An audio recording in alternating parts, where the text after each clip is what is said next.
Alright, so now let's actually talk about how to play the game. When it is your turn, you will take the leftmost unit in your queue and place it into the active slot, and shift everyone over. When it's your turn, you may perform an initial move, an action, and a follow-up move with the unit in your active slot. Now how do you do that? Well, let's take a look at this card and look at all the information on it. At the top, you'll find the name, their faction, and their unit type. There are 6 unit types in the game: Relic Knight, Questing Knight, Cipher, Unique, Minion, and Squad. And it details what kind of a unit it is. Below that, you'll see their cost, the size of their base, and their size. But now let's get into the statistics of these characters. At the top here, you'll find movement, and there's 2 numbers with the dash in between them. The first number is how far that they can move with their initial movement, and the second number is how far they can move with their follow-up movement. The next 3 characteristics are their attack stats. You have at the top melee, ranged, and psychic. The first number is how many cards you will draw when performing that action. The second number is how many cards you will draw when being attacked by that action. The value below that is the armor. When taking damage, you will reduce the damage by your armor amount. Below that, you'll find slots for Held Esper. Held Esper is a large mechanic in this game that I'll get into detail when we talk about how Esper works. But that's how you keep track of how much you have on a character. And finally, the hexagons at the bottom represent a unit's health. Once all of those hexagons are filled, that unit is dead and goes to the dead pile. To move in Relic Knights, you will simply take your measuring device and place it up against your model. Your model may move up to the amount of inches listed on their card, not beyond that. And how you move is up to you. You don't have to perform a singular straight move. You can zigzag as much as you'd like, so long as you don't exceed your movement value. It's important to note that all units on the field block movement if they are smaller than you. For example here, Mary Claude is size 2. High Priestess Zanetta is size 3. I cannot move through her or over her. I must go around her. However, she can move through me. It's also important to note that boosts have size profiles and therefore block movement as well. AoEs don't have size profiles in that same manner, so you can move through and even land on top of boosts, or on top of AoEs, but you cannot do the same with boosts. You cannot land on top of a boost because they also count as units. Same goes with objectives. Objectives have a size profile of 3. You can't go through them, you must go around. But objectives also have reference cards, so you can destroy them. How you deal with this is up to you. Units, friendly or enemy, block movement and line of sight. When moving to points of elevation, you simply measure out how many inches it is to go up in elevation and onto a flat surface. So here it takes 2 inches to go up and 1 inch to go to the side to be able to land on that point of elevation, therefore using 3 inches of her 6. It's also possible to jump from one point of elevation to another. Instead of having to go down, across, and back over, you can simply jump the distance between the two. However, if there's a difference in elevation, you take that into account as well. So a jump over is about 2.5 inches, and a jump down is about another 1/2 inch. So that counts as 3 inches as opposed to 2, 2, 1, 1. Something else that happens often in this game is forced movement or free movement, which is what it sounds like. A forced movement is a movement that you are imposing onto an opponent, and a free movement is a free move you get to put on yourself. If you are ever forced to move onto an obstacle or a piece of terrain, for example here, if the No Empire player here were to push Mary Claude and therefore have her go forcefully into the opposite direction into that piece of terrain, firstly I would stop, and then I would check the piece of terrain. If the terrain is size 2 or greater, that causes me to take damage. Whenever you take damage from a passive source, like being forced into a wall, like an AoE on the ground, etc., you are allowed to take 1 damage prevention action, not an attack prevention, to help mitigate the damage you're taking. However, because it's not a direct attack, you don't draw extra cards for it, and therefore must pay for the action out of your hand. There are also rules for falling off the terrain, but I won't get into that. And if you're ever forced against the edge of the map, you don't take passive damage and you don't fall off the map. You simply stop where you are. So after you've performed your initial movement, you can then perform an action. The actions available for your character are listed on their reference card. Each unit comes with a separate reference card that you can instead put onto the back of the sleeve. As you can see here, you have the single unit and then a separate reference card, or you can just keep them all together in one sleeve. So we'll take a look at our Questing Knight's reference card. Each Questing Knight and Relic Knight has a larger reference card because that's how important that character is to your cadre. So here you'll find all the actions available for that character. If they don't have an action listed, then they can't perform it. However, although this is a war game and every unit is very unique and has separate actions and separate abilities that it has that I won't go into detail, I'll go over a lot of universal rules. And so a universal rule to look out for when it comes to characters like Questing Knights. They have usually abilities that refer to them as being initiates or masters of a certain essence. In this case, Mary Claude is a creation and law initiate. That means that in the deck of cards that you get in the starter box, you can look at the law and creation action reference cards.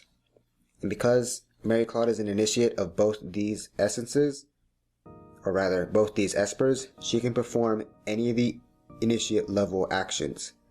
So not only does she have what's available on her card, she also has these at her disposal as well.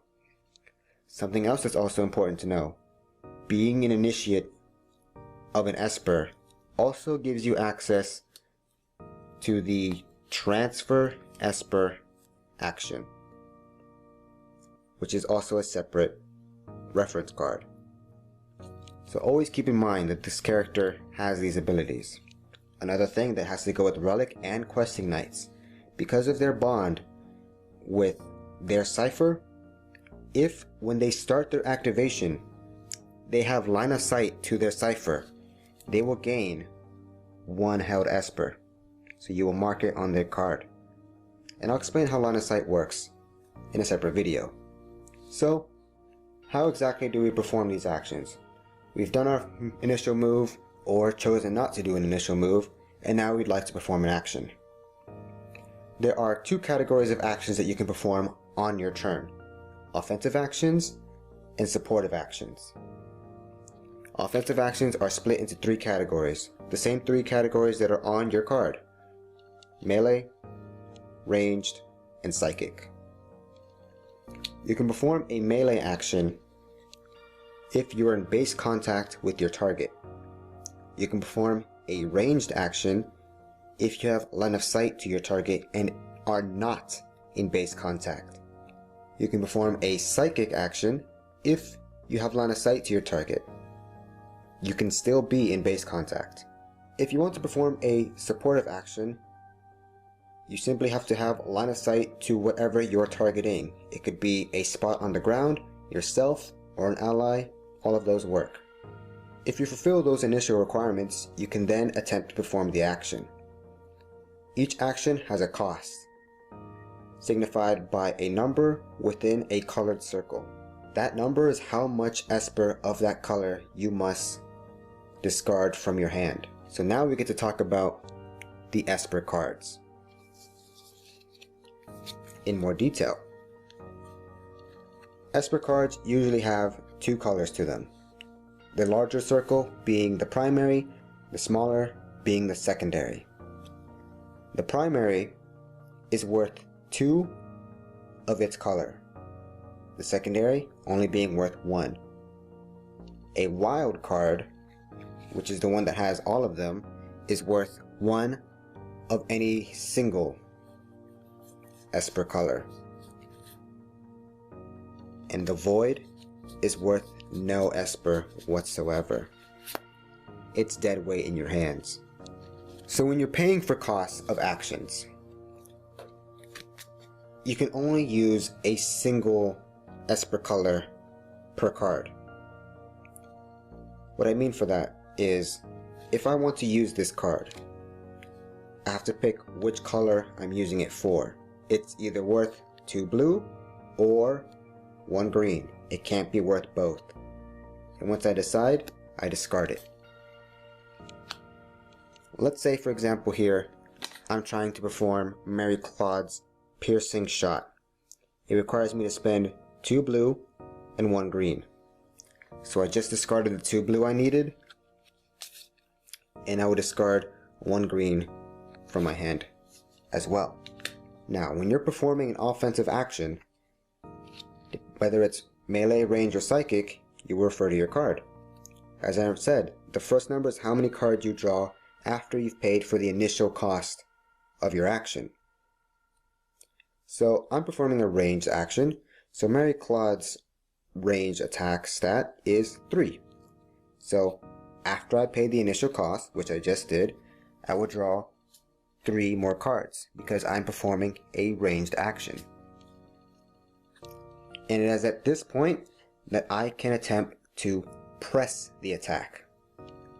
Presses are the arrows that are below actions that allow you to augment the action for more powerful benefits.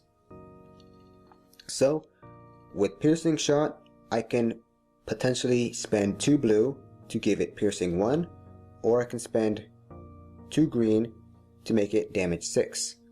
I can do both, or I can do one, or I can do neither. If I have the cards to pay for those costs, I can activate as many as I want. Now, I mentioned held Esper. Let's pretend that Mary Claude did have one. At the start of her turn, she could see Esme somewhere on the battlefield and therefore has 1 held Esper on her sheet. When paying for costs, I can use the held Esper on her card to count as 2 of any color of my choosing. Any 1 color. So, for example, in my hand I don't have enough to pay for the damage 6 required for the press. I do have enough for the 2 blue, so I will discard that from my hand. And I will use the Esper on her card to do damage 6, because that Esper counts as 2 green. I've now successfully done my presses, and it is at this point my opponent can perform defensive actions. There are 2 categories of defensive actions: attack prevention and damage prevention. And there are 2 types of each. The 2 types of attack prevention are blocks, which cancel the attack entirely, and they're represented by 2 swords crossing, and redirect, which is represented by an arrow. Redirect does as it implies. It redirects the attack to another target. So the attack is still successful, but anything and everything that happens will happen to a new target. This is still the case even if you are doing a melee attack. For example, if Mary Claude was doing her swift kick onto someone she was in base contact with, but that person redirects to someone else across the map, that attack still lands. Don't worry about how a melee attack managed to do that. That's what happened. It's magic. When you draw cards, when you perform an attack, your opponent also draws cards for their defense. Remember, the first number is how many cards you draw when you're attacking. The second number is how many cards you draw when you're defending. So your opponent would draw those cards, and they would decide if they can or can't perform any defensive actions. After they do, if the attack was not prevented, you would then go into the resolution, where you would add up the difference between how much damage you're doing and how much damage they're mitigating via armor or other resources. The two types of damage prevention actions are armor and regeneration. Armor does like what it sounds like. It gives your character more armor. So the armor stat on your card would be increased by whatever number you're increasing it by, and those sources would stack on top of each other. However, sources of the same name don't stack. Sources that do the same thing but are called different things do stack. For example, 2 dampening fields would not give a character 2 additional armor. They would only give it 1. But 1 dampening field and 1 protective embrace, which gives 1 armor, those would stack for a total of 2. Adding that to the character's base armor or any actions that they do that grant them additional armor would collectively mitigate how much damage their unit is taking. After you decide how much damage is going through, you simply mark it on their card. When marking damage for squads, which unit is taking the damage specifically is irrelevant. So once a single full track is filled, you have the choice of removing any model. It's not specific to any single one. But it must follow line of sight rules, and I'll get into that when we talk about line of sight. If, after the damage has been calculated, the unit struck is not killed and they have regeneration, it is that point that they would regenerate how much the abilities give them. So for example, if an opponent has regenerate 2, after they take however much damage they take, they will then heal themselves by 2. So that's the main mechanic of this game, performing actions. You spend the cards from your hand to perform those actions, you can increase it with presses, and then you resolve the action. A lot of actions also have the potential of creating AoE. AoEs are areas of effects that you can place onto the field for different bonuses, depending on what it says on the card. For example here, Mary Claude has an AoE called Speed Boost. If she pays the cost, she can place it anywhere within her line of sight. And to place it, you simply put it down onto the battlefield somewhere, mark on your token key which tracker you're using to represent that AoE, and now its effects are active. Every AoE has the same rules. Everything within 3 inches of the edge of the AoE is within its effect, including on top of the model itself. Because the AoE is not a model itself or a unit, it doesn't have a size profile, you can be on top of it, and it's possible to be within multiple AoE's influences. However, once you create an AoE of the same name, the initial one is removed. You can only have one of the same name on the field. So if at a later point Mary Claw decides to put another speed boost somewhere else, she would destroy the initial one she had placed.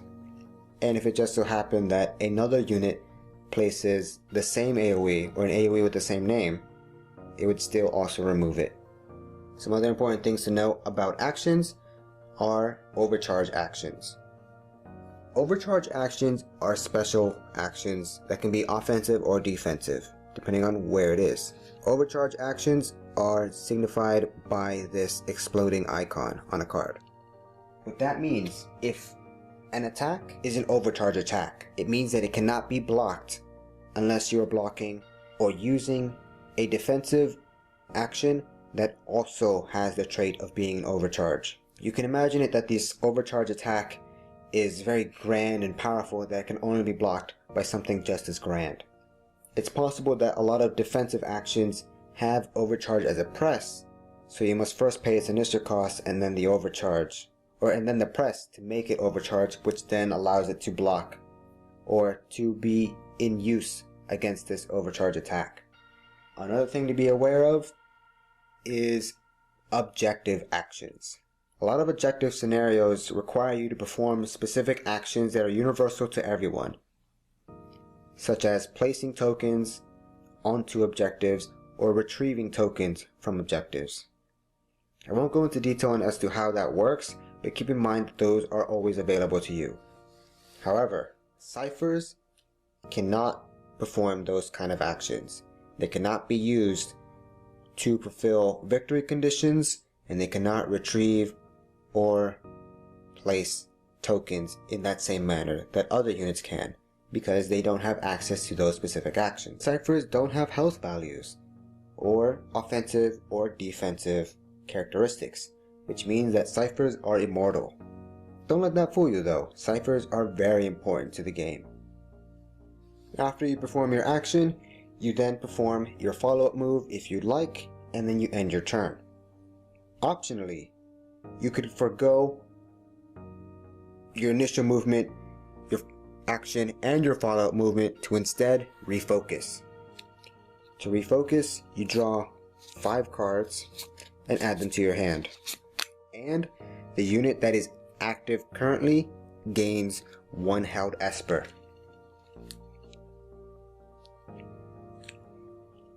And then you perform the cleanup phase. The first thing that you do in the cleanup phase is you take the active unit and place it onto the idle pile. Then, the player whose turn it is has the option of discarding as many cards as they'd like from their hand and then drawing back up to 5. At the very least, by the end of this phase, you must end with 5 cards, whether you're discarding down to or drawing back up to 5. Also, if your opponent has more than 5 cards, so the player who is not activating this turn, if you have more than 5 cards in your hand, you must discard down to 5. You cannot discard more than 5 to draw back up, only down. After you draw cards, if there is a unit in the link slot, it would then move into the active slot and begin its turn. Since there is not a unit in the link slot, we don't have to worry about that. It is now that myself and my opponent, if they need to, will reset our queue. To do that, you take the units in your idle pile and select a new unit to fill the queue. Remember, depending on how many points you have in the game, determines how many queue slots you have. And you could potentially put the same unit that you just activated back into the queue. And then your turn's over. Those are the basics on how to play the game. You activate a unit, perform its initial move, its action, and its follow-up move, and end your turn. Because you only get a single action per activation, it's very important to choose wisely, because a lot of units have a wide variety of actions to choose from. Whether you go for the attack, do something supportive, or try to fulfill victory objectives. But be warned, this game is about completing victory point objectives. When you're performing the cleanup phase, which is when your unit goes into the idle pile, once its turn is done, You determine if you fulfilled any victory objectives, and if you do, you would acquire those points now. You do not lose victory points once you've gained them. And the objective of the game is to be the first one to get the victory point goal. In a 35-point game, you must get 7 victory points. So whomever can get 7 victory points first wins.